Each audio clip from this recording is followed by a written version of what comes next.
Come on now, bro. All these pound for pound fighters are too scared to fight me. They need 200 million to do it. I got 200 million for you. I'm fighting Jake Paul. You fighting the best fighter in the world. You better be taking it seriously. You know, that goes to show, you know, how serious he's taking me and how. Crawford has completely flipped his view on Jake Paul's place in boxing. Now, with the chance to replace Tank, he's made it clear. If the stars align, he's ready to step in. This comes from the same Crawford who once said Jake Paul didn't deserve to share the ring with real pros. But maybe, just maybe, the lure of a massive payday has shifted his stance. At first, Crawford couldn't stomach what Jake Paul stood for.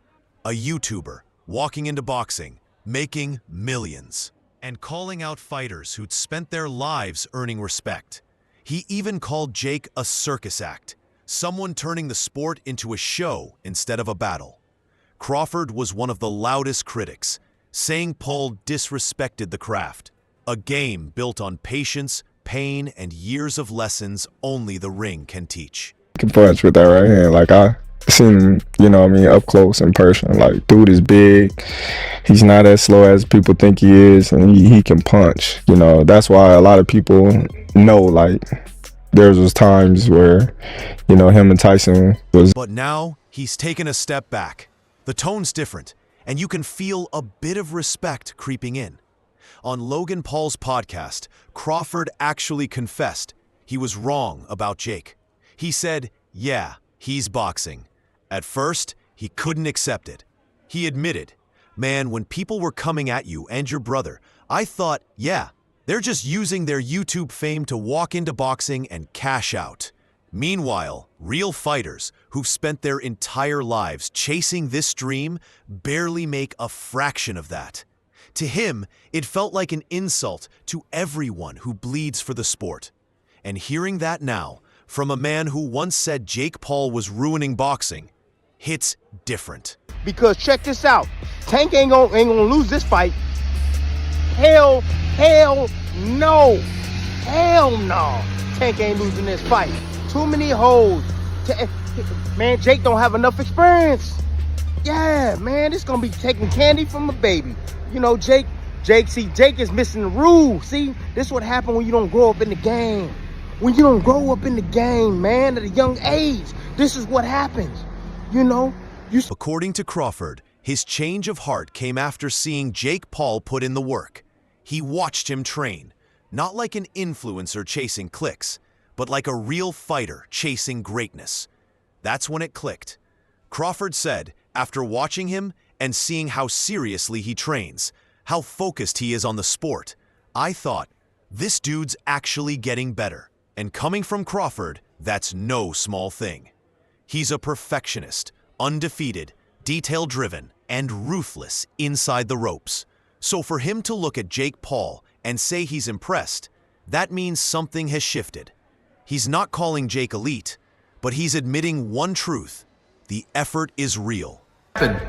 Ryan Garcia fights for DAZN, and Jake Paul fights on Netflix. I mean, that's pretty much the bottom line. Golden Boy has a contract with DAZN. Ryan Garcia has a contract with Golden Boy. And that's just the way it is. I mean, this is business. You know, Ryan Garcia's probably going to rant saying, oh, you're keeping me from making money and this and that and fighting. No, you have to go by the law, by the rules. You have a contract with DAZN. Crawford witnessed it firsthand when he went to Puerto Rico to watch Jake take on Ryan Borland. That night, Jake landed a clean knockout, and Crawford, who happened to be there for a convention, couldn't help but pay attention. His last fight against Borland, I was there in Puerto Rico, Crawford recalled. I was sitting there thinking, this dude can really hit with his right hand. And in that moment, something shifted. Sure, Jake wasn't facing a top-tier killer, but to Crawford, it was part of the climb. Stepping stones, just like every real fighter takes on the way up. Like the influencer world would be the most lucrative thing for my career, and I think I was the only one who like actually wanted to do it, and actually wanted to go all the way, and that's why I set the goal for myself early to become a world champion. set the bar extremely high. And Crawford admits he's come to realize that Jake isn't trying to cheat the system. He's not out here pretending he's ready for Usyk or Canelo tomorrow. He's facing opponents that make sense for where he is and getting better with each round. A lot of people just want Jake Paul to fight Alexander Usyk, Crawford said. But no, you've got to work your way up. And after seeing him fight live, Crawford says he walked away with a whole new level of respect. That's a huge shift for a man who used to roll his eyes every time Jake's name was mentioned. Now, Crawford's not just acknowledging Jake Paul, he's actually considering stepping into the ring with him.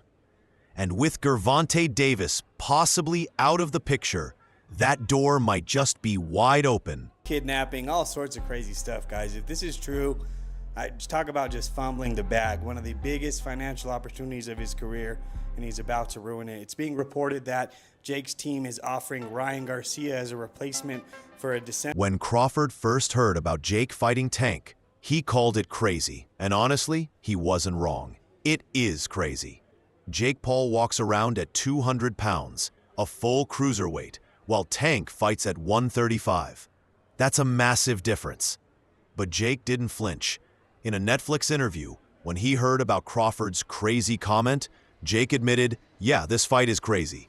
It's two of America's biggest boxing names, and it's a 50-50 matchup because of his skill and experience. But my size, that's the equalizer. And that's what makes it so unpredictable. We have no idea what's going to happen. This footage, look at Tank. Now, if you know what you're looking at, the guy must be around 150 right now, 153, something like that. And you can really tell when he's sideways. When you look at him sideways and see the depth. See, from the front view, you can't really tell. But when he turns sideways, the guy is a wrecking ball. He's literally a baby rhino. That's classic Jake. Confident, calculated, and always selling the moment.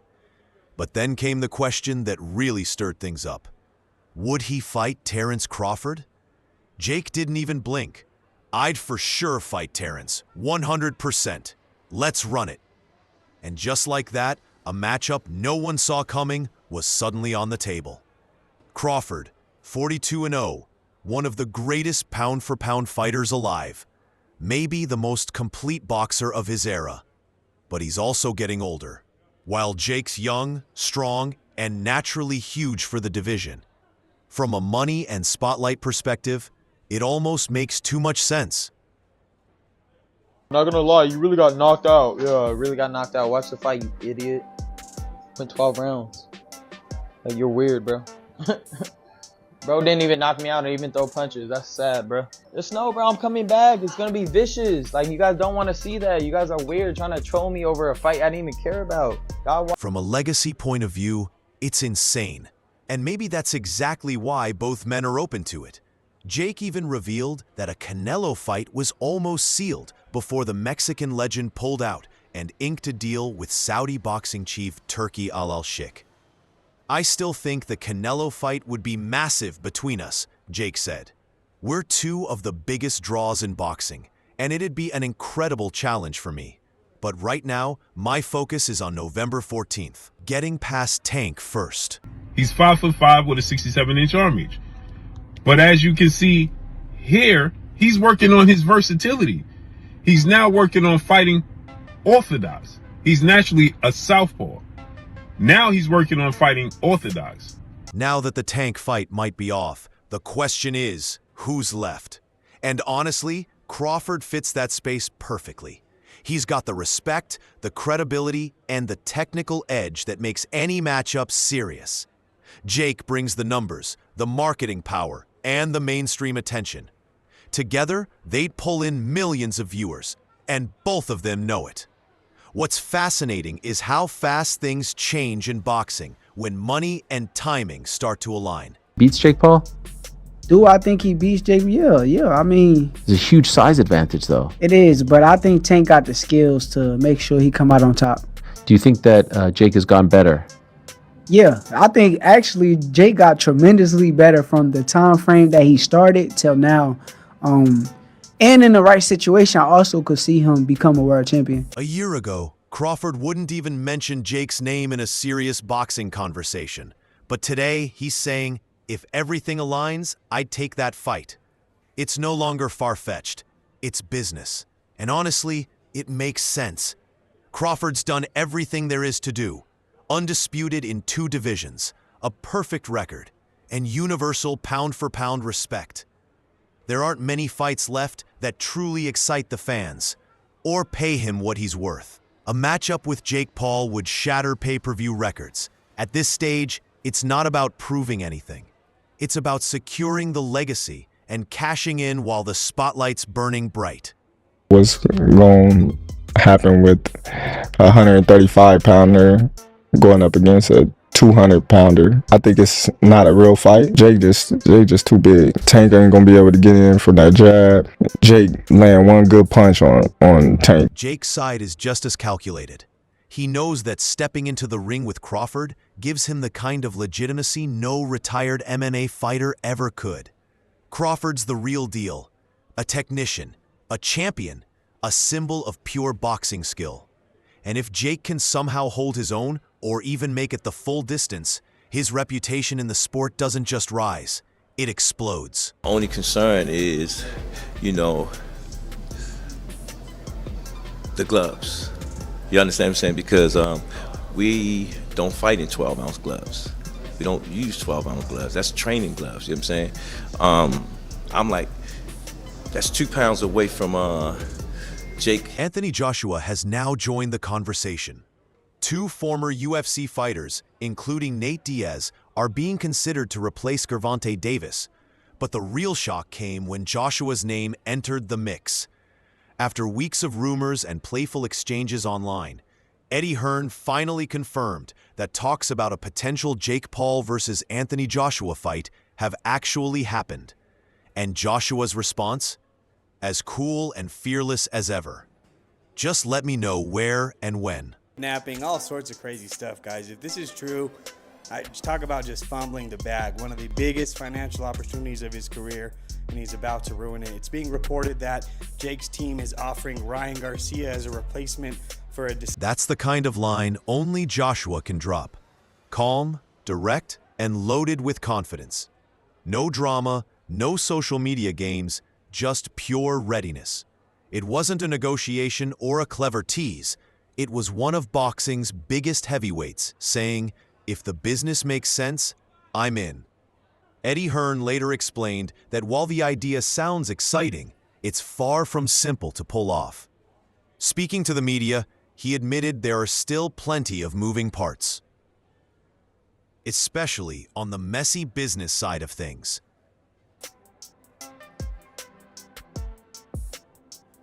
The biggest hurdle here is business, not boxing. Jake Paul is locked into a contract with Netflix, while Joshua is tied to DAZN, 2 direct rivals in the streaming world. And unless they strike some kind of crossover deal, this fight can't move beyond the talking stage. As Hearn put it, without DAZN's consent, their approval, or a deal they're satisfied with, we're not moving forward. Come out and put this fight in serious peril. So much so that reports have been saying that, hey, Jake Paul's team have already started contacting fighters about being a replacement, whether it be for this November 14th date or maybe a date in December. And the 5 names they already contacted are some of the biggest names in the sport. But here's where things start to feel real. Hearn revealed that he's already spoken with Jake Paul's manager, Nakisa Badarian, about the situation. So this isn't fantasy matchmaking anymore. Real conversations are taking place. And according to Hearn, Joshua's already been looped in and didn't hesitate for a second. With that trademark confidence, AJ simply said, just let me know where and when. He's a marketing genius, but when it comes to people that picking his fights, I can't get my head around it. If Tank hits him clean, he's going to sleep. He'll have a lot of smoke blowing up his backside by his coaching team and people like that, but when he gets hit the real 10-ounce, well, I'm told it's 16-ounce gloves now, it's like an exhibition. Right. I'm told it's big gloves and head guards he's gonna need. Tank's a natural lightweight, while Jake walks around close to 200 pounds. It was always going to be a spectacle. Maybe not the most logical matchup, but one that kept fans buzzing non-stop. Now that the Davis fight seems to be off the table, Jake's camp is already scanning the scene for someone who can fill that massive headline slot. And Jake didn't waste a second confirming it. Speaking to Sky Sports, he said flat out that talks of a fight with Anthony Joshua are real. 100% it can happen, he said. Our teams are already in talks, working to make it happen next year. Situation, you guys can look into it. I didn't, you know me, I don't really speak about stuff outside the ring, but now I have to since it affects the ring, okay, and what happens in the ring. The fight may be canceled. It's a civil suit from my understanding, and I don't want to, confuse you guys or misinform you guys. I didn't look into it much. But Jake being Jake, he didn't stop there. He added, it'd be fun to take on Anthony Joshua after this fight, to take a massive risk, a massive challenge, and step into a fight where no one believes I even have the slightest chance of winning. That excites me. That's vintage Jake Paul, chasing the impossible and selling it with total conviction. He knows exactly what he's doing. If he actually steps in with Joshua, it would be one of the biggest boxing spectacles of the decade, and absolutely insane from a competitive standpoint. Joshua stands 6'6", 250 pounds, an Olympic gold medalist and two-time unified heavyweight champion. Jake Paul, for all his progress, is still a cruiserweight with fewer than 10 pro fights. But he's fearless about chasing moments, and that's exactly why people can't stop watching. Oh, it's early. Less than 2 weeks, no fighter is going to take that. There will be no fight if it isn't Tank Davis on November 14th. As this moment, there has been no cancellation, but it seemingly is in the direction of Tank Davis not fighting Jake Paul on the 14th. So no fighter, legitimate fighter, is going to step in on 2 weeks' notice. Still, not everyone's buying into the hype. Former UFC champion Michael Bisping had plenty to say about Jake Paul's next move, and he didn't pull any punches. Speaking on his YouTube channel, Bisping said he has zero sympathy for Jake as he scrambles to find a replacement for Gervonta Davis. He voiced what many in the fight world have been thinking, that the only reason fans cared about Paul versus Davis was pure curiosity. People wanted to see how Tank's skill would measure up against Jake's size. But now that fight's off the table, the buzz just doesn't hit the same. Retort would be there's such a big weight discrepancy there, right? That's what some people... Yeah, but I'm pretty sure Tank probably sparred like heavyweights or light heavyweights and things like that. Damn, so really? It's probably nothing that he never seen before. I'm pretty sure Jake never fought nobody that little. No, it's good. So that's the fascinating part about it. I feel like it's more so harder for Jake to fight a smaller guy like that. Bisping also called out what's been bothering traditional fight fans for years, Jake's choice of opponents. Every time Jake steps into the ring, there's that same question hanging in the air. How legit is this really? He's beaten retired MMA fighters, older boxers, and guys long past their prime. It's entertainment, not elite competition. And while Bisping admitted Jake has definitely improved, he still doesn't believe Paul would ever dare face someone truly dangerous, like Francis Ngannou. Paul versus Tank Davis November the 14th fight is off. The Jake Paul team have now reached out to Anthony Joshua, Floyd Mayweather, Ryan Garcia and Edgar Berlanga to replace Tank Davis, who is being sued for assault on his ex-girlfriend. He broke it down in classic Bisping fashion, straight to the point. Going up against Francis Ngannou? Come on, he said. This is a man who pushed Tyson Fury to the edge, dropped him, and honestly, from what I remember watching that fight, Ngannou was lucky not to get the decision. There's no way Jake Paul steps in with him. But if he does, hey, I'll be the first to raise my hand and admit I was wrong. Is this really the case? It has been reported by a couple of online periodicals, and if this is the case, then it says something about influencer, crossover and exhibition boxing.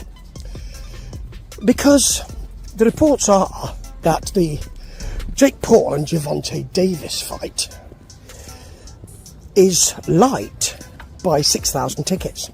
Bisping's not just hating, he's speaking from a fighter's perspective. Ngannou isn't just another heavy hitter.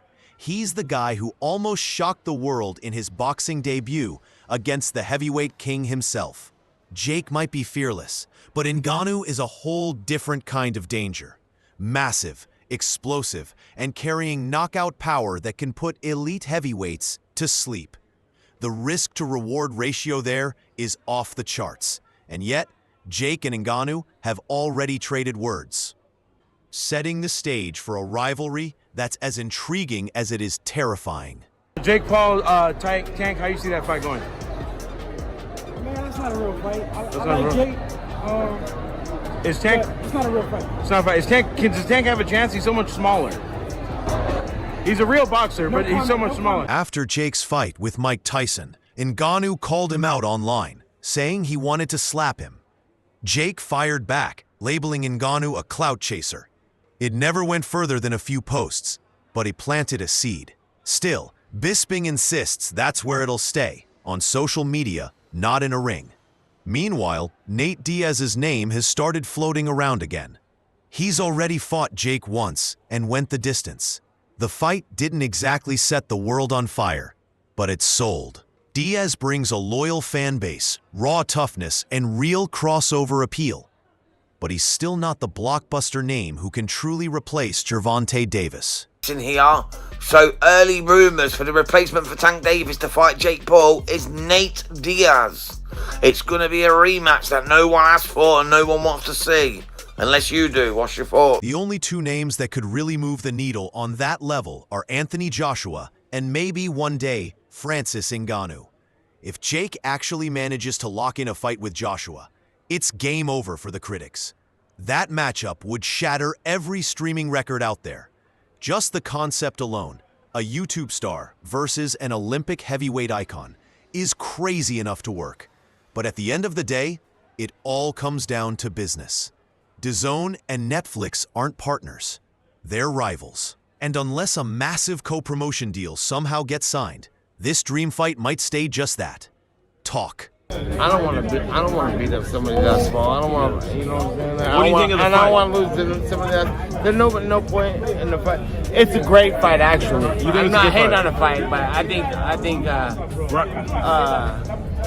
my thoughts on it is let's watch and see what happens. Ryan Garcia said that boxing's turning into WWE. Yeah, with that type of matchup. What do you agree? Last thing, White House card, like he said, you want Conor McGregor? Yeah, but the whole thing's on WWE, so Right. it's like, at least that's happening. Still, Joshua's "just let me know where and when" changed everything. Suddenly, it's not a joke or a stunt. It's a real possibility both camps are circling. Eddie Hearn wouldn't even be entertaining it if the money and reach weren't massive. And for Jake, whether he beats Gervonta Davis or not, getting Joshua to even consider the fight is a win in itself. The kind that keeps his entire boxing story alive. Right now, between Diaz, Ngannou, Joshua, and Crawford, Jake Paul's next chapter is looking more unpredictable than ever. And for someone like him, that's exactly the way he wants it. Loud, risky, and impossible to ignore. So what do you think? Drop your thoughts below and subscribe for more updates.